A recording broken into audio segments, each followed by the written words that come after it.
सब्जी देले हां चंदन हमरा लेके नहीं ले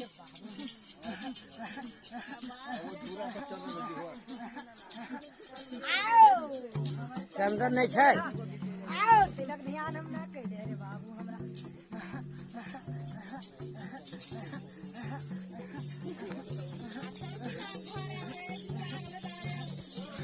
बिसरा गेलिए भात खाय ला नहीं बिसराय छियै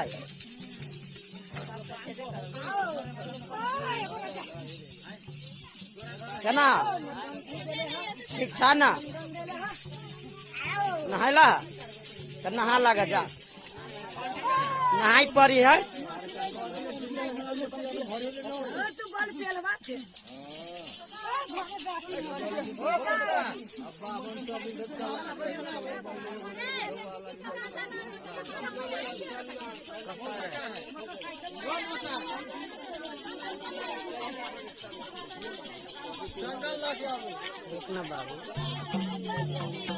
अच्छा हुआ जे है से